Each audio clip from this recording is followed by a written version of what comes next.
Husband abandoned me to attend his sister's lavish wedding while I was 9 months pregnant. I ruined my Sile's relationship and exposed her lies. I'm 35F, and I've been married to my husband Andrew, 39M, for the last 7 years. We have a 5-year-old daughter, and I'm currently 7 months pregnant. The primary reason why I'm here is because I need someone to hear me out. And what better than anonymity? My husband has always been close to his family, which I didn't find objectionable during our dating phase.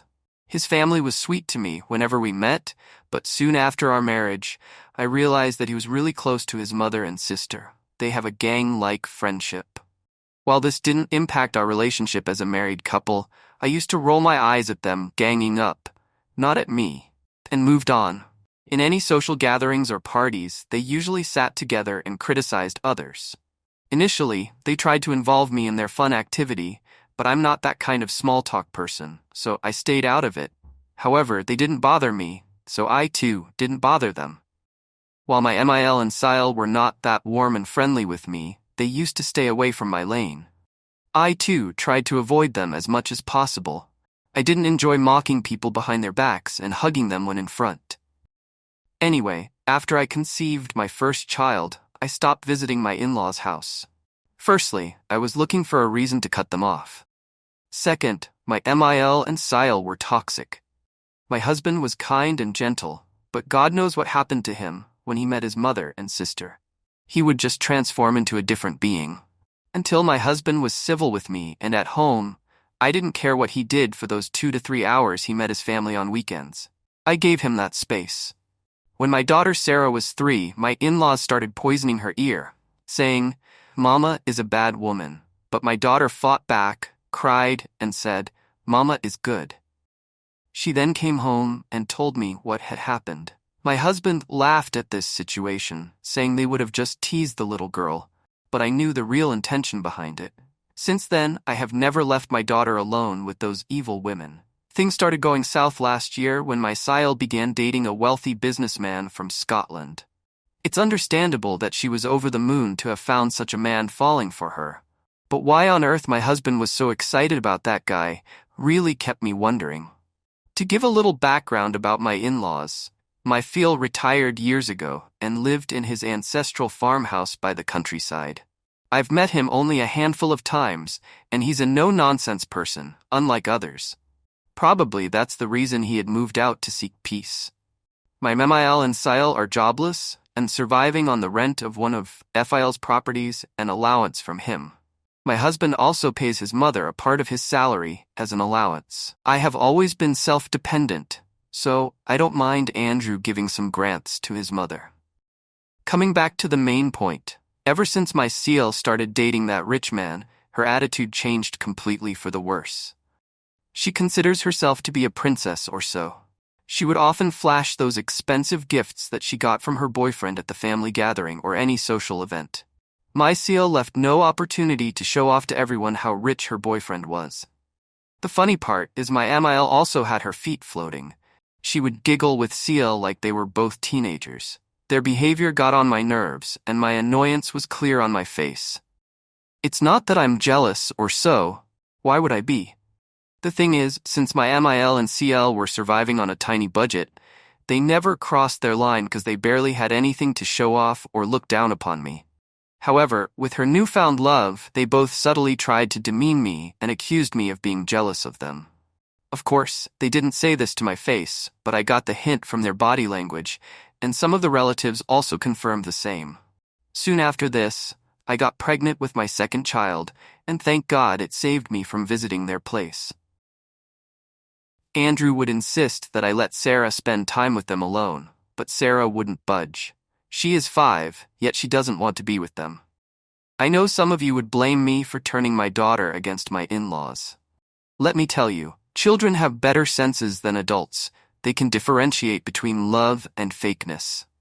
My first pregnancy was difficult. I was put on bed rest, but my in-laws never visited to check on me.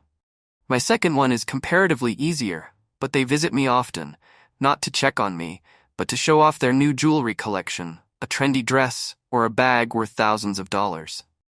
My seal would just go gaga over her boyfriend's richness and how they are planning for a grand wedding in Scotland, and so on. I just nodded with a plastered smile on my face and sighed under my breath. Good for you. A week ago, Mael and Seal showed up out of the blue. They started praising my cooking. Seal said that she loved the apple pie and bacon donuts I made. Rather than being happy, I got suspicious of their gesture. I asked them why they suddenly remembered the dessert I had served them probably years ago. They were taken aback that instead of thanking them for their kind words, I directly jumped to the point. Sael said that she had been craving an apple pie for a long time, and none of the restaurants were able to match the taste I baked. So they wanted me to prepare those for her. I thanked them and told them I wasn't keeping well, and baking would take additional effort, which I couldn't manage with my pregnancy and a toddler. They were not ready to take no for an answer and still insisted that I bake it for her. I could not push back further and said I would try to bake it whenever I felt okay. My Sael hugged me for the first time since my wedding and said she wanted it on Sunday. I didn't say anything further or notice why she asked me to have it on Sunday. To be honest, I didn't intend to make it at all. I said I'd try just to dodge the bullet at that moment. As the week progressed, I was so exhausted with my pregnancy and Sarah that I forgot about the whole thing. On a Friday night during dinner, Andrew told me that he would be busy for the weekend as Sael's boyfriend and his family were visiting them for dinner that Sunday. I was shocked. At that moment, everything made sense to me. That sudden praise, request for apple pie and bacon donuts, and why she wanted it on Sunday.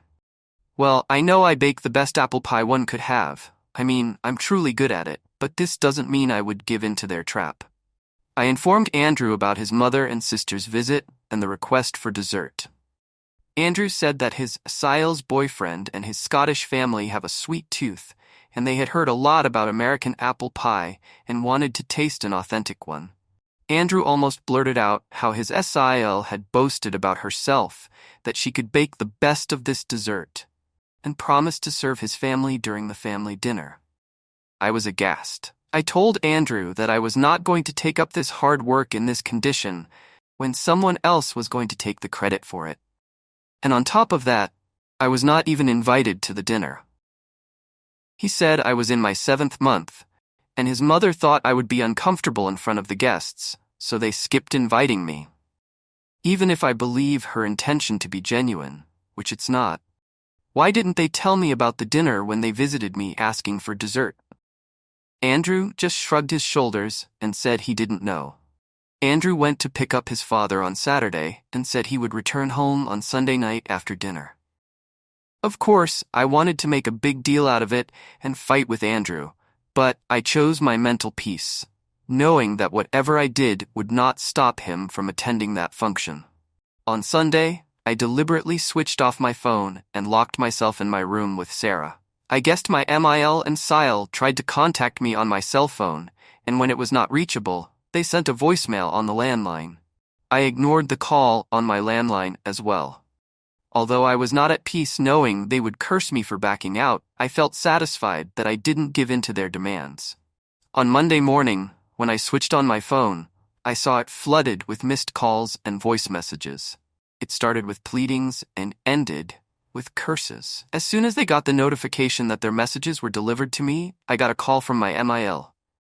Oh God, that was the longest monologue I ever heard. I always knew her true colors, but that day, I got to know her bitter tongue. She accused me of ruining their dinner party and called me a witch. Apparently, they thought I would get the dessert, so they didn't prepare or order any dessert because my Sael wanted to impress her would-be in-laws by passing off my food as hers. So in the end, the sweet-toothed Scots had to leave the dinner table without any dessert and a sense of dissatisfaction. And guess what? I get the blame for their disappointment. While my Mael showered me with curses, I could only imagine their funny faces at the dinner table. I was wondering if it wasn't a big deal, they could have just ordered something from outside. I know my Sael boasted of her culinary skills, but restaurant-made stuff could have at least saved them from the embarrassment. Anyways, that's not my problem. I told them the same and hung up the call. Besides all those messages from Mil and Sile, there was one late-night message from Andrew that he wouldn't return that night. He would be back on Monday after work. When Andrew returned home in the evening, he was silent but not angry. I tried to tell him what his mother had told me, but he cut me off, saying he didn't want to be dragged into the situation. He said I should be lucky he was not scolding me for embarrassing his family last night, so I should not expect him to take my stand against whatever his mother and sister said to me. I lost my mind at this. I didn't take his mother and sister's words seriously because I knew they were evil. But what the heck was Andrew up to?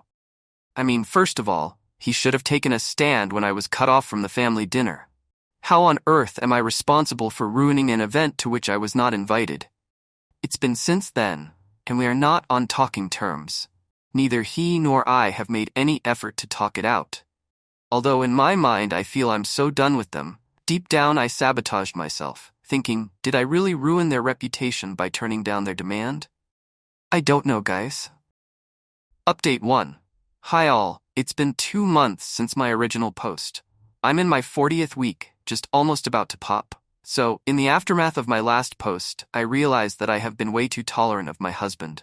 After 2 weeks of that incident, I had to go for my scan where Andrew accompanied me. On our way home, I tried to discuss the situation, but he asked me to move on and focus on my health. He was also normal by then.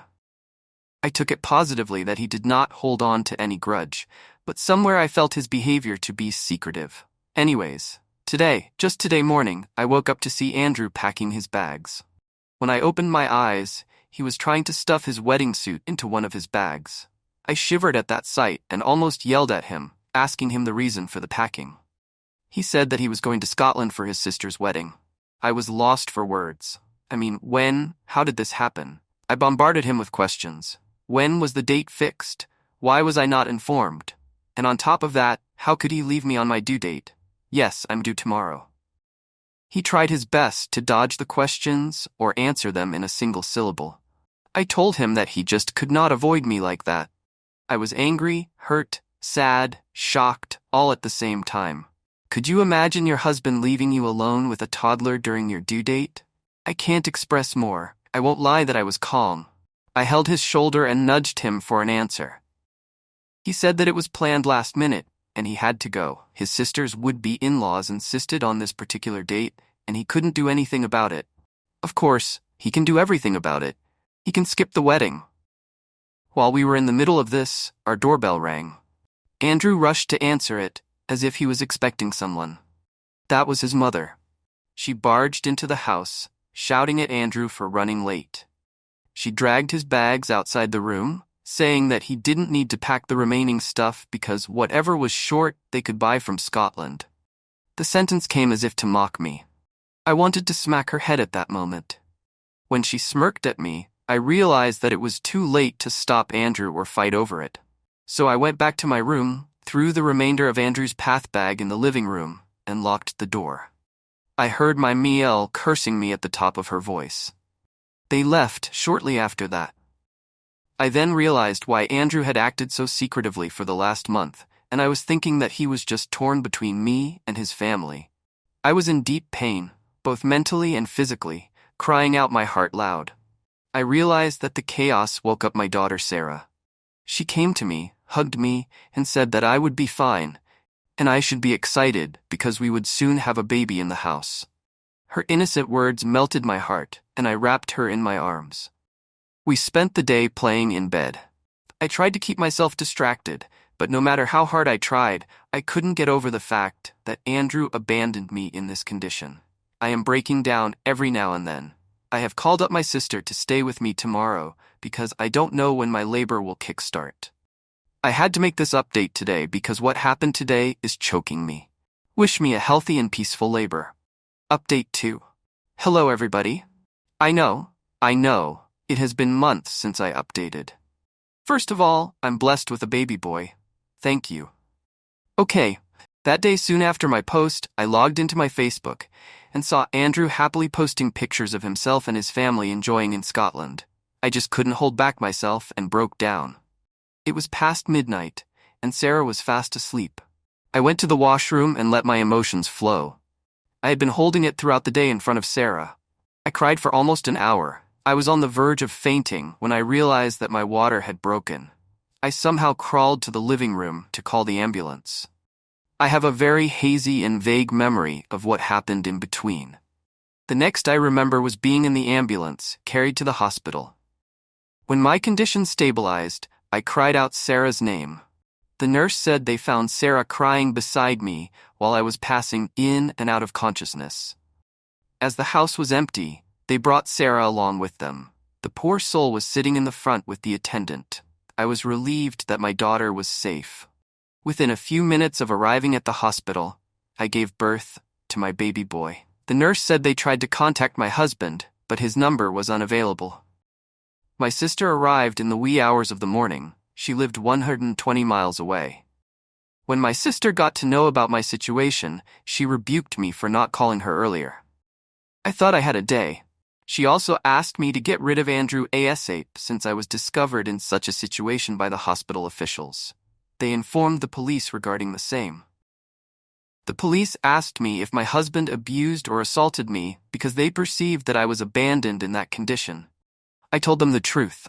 I was not physically assaulted, but mentally and emotionally, yes. Andrew was charged with negligence. His negligence indeed threatened 3 lives. Sarah, my unborn baby, and mine. It gives me chills to think about what might have gone wrong if I couldn't have called the ambulance in time. I feel so grateful to the Lord that He kept us safe. I was discharged 2 days later. My parents also arrived. They lived 2,500 miles away. My parents were adamant about suing Andrew and his family for mentally torturing me during my pregnancy. They packed up my stuff from the house while I was still in the hospital. I didn't want to stay with Andrew anymore. Who would want such a kind of husband? After being discharged, I went to my hometown with my parents and sister. It was almost a week after my delivery that Andrew returned home. It appeared from his Facebook activity that they extended their stay after the wedding to explore Scotland. It amazed me to see how stress-free he enjoyed his vacation, unbothered that his wife was due during that period.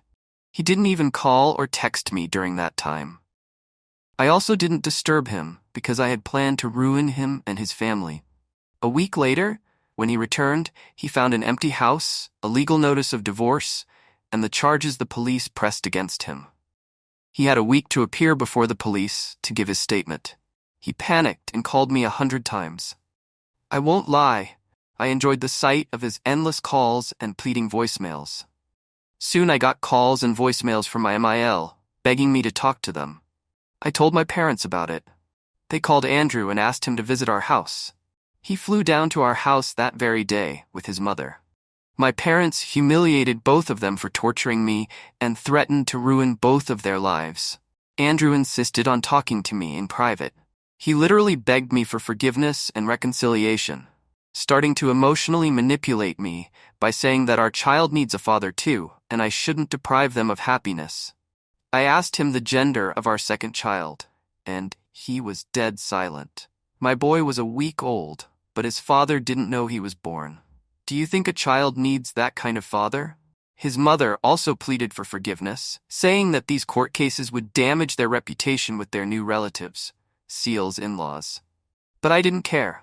I just laughed at her reasoning. Ultimately, when they were asked to leave, they insisted on seeing the newborn, but I didn't want their eyes and shadow on my children. My father chased them out of the house. Meanwhile, I contacted my Sael's new husband on social media. I introduced myself as we had never met. To my surprise, he was also suspicious of Andrew and his family after they kept me away from the family dinner and the wedding on the excuse of pregnancy. I told him about everything that happened to me. He said he was surprised to find Andrew chilling out during the wedding while leaving his wife in labor. Although it was too late, he asked me about my Seal, and I told the truth about her nature and the apple pie incident. He said their behavior was indeed shady, but now it made sense to him. Apparently, my Seal posed as a chef, and my MIL boosted her lies by saying they owned a chain of restaurants in the countryside. I revealed the truth that his new lovely wife had never even boiled an egg. He called her a gold digger and assured me he would keep our conversation discreet. I told him I wasn't bothered even if he revealed that I had exposed all the truth. In fact, I wanted them to know it was me. It's been 10 months since that D-Day. My divorce got finalized last week. I got sufficient alimony on the grounds of maternal and child negligence, mental torture during pregnancy, and safety hazards. I got a share in the house too because I had contributed when we bought it. I gave Andrew an ultimatum of 3 months to pay my share of the house, or else it would be put up for auction. Plus, I got child support as well. The interesting part is, soon after my conversation with Seal's husband, I got texts from my SIL accusing me of ruining her life. Later, I learned that her husband had conducted an investigation into my in-laws' family background. The truth was revealed. They were not as wealthy as they had portrayed themselves to be, and my SIL had lied about many things, including her job. According to gossip from some relatives, the Scotts sent back Andrew's sister and filed for a divorce. They accused her of money laundering. Apparently, she was stealing money from her in-laws' locker and sending it to her mother. Her husband labeled her a gold digger because she had already taken thousands of dollars from him while they were dating. I enjoy this gossip with a sip of wine. I wish the trio, husband, MIL, and SIL, a happy gossip life.